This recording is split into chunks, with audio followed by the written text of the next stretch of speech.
Saw stories from Cradle of Filth, and it made me think, it's been a while. I listened to this playlist, Lone Lich Slumber, that I made.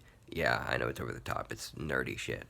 But it just sounds good for, black metal. But yeah, I'm putting on the black metal playlist because of this. And I have multiple styles, there's so much, but not depressive stuff, not like, I mean, a lot of it's obviously dark, and some of it is considered like satanic and stuff. But I think this stuff is fun. The most popular artists like Dimmu Borgir and Cradle of Filth with the symphonic and everything. Like, to me, it's like energizing, and it's just like a good time. Even if like some of the themes are, I'll admit, some of the fucking stuff that they try to do in Cradle of Filth especially is like, it's pushing the edge and stuff. Some of the things, the stories that they talk about and everything, it's like, but I mean, it's awesome. It's awesome music, and he's Danny Filth too. I like following him. I just recently, actually it's probably been like 2 years or a year now, but he's actually one of my favorite vocalists. I love his shrieks when he does that, wah!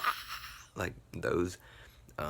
He's got an interesting. I like the voice that goes with it. They had Doug Bradley, Pinhead, do. I mean, I have the album that is like based on. Clive Barker stuff and everything, different stuff.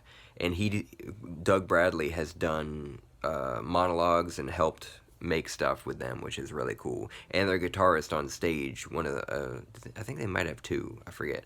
But he like does the grid on his head, and he has the long like skirt and everything, and he looks like Pinhead, so they obviously like that. But like I really like a lot of the stuff that Danny Filth posts because it's like all the old horror stuff, which like I'm trying to get into. I really enjoyed when I read Lovecraft, even though back then he was a xenophobic racist. I mean, early 20th century, there were a lot of people. When you move to a place with a lot of immigrants and stuff, there were some white people that were just scared for no reason and shit.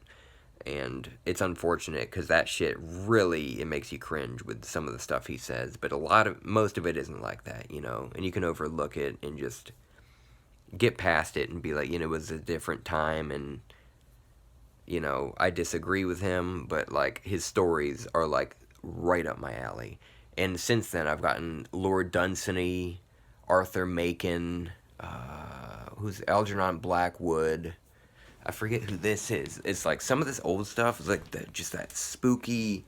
It's not like it's like extreme like splatter punk or whatever it is, like gore stuff. Oh yeah, William Hodgson. I got the House on the Borderland, and then I've got the cool. This is probably my favorite book. Just I love how it looks. It's got the silver pages and stuff. This one has gold, but I have the Edgar Allan Poe complete thing. I got that cheap on eBay, and it's the coolest collected works of his I've seen. It's little short stories and poems. It's all that stuff. But there's so much to read. But next, like I said, I'm doing Stephen King and Peter Straub's The Talisman. I'll do The Black House another time. It was a long break before they decided to do that, I believe. I don't know if it was planned at the beginning, but it took a while at least. Came out quite a bit later.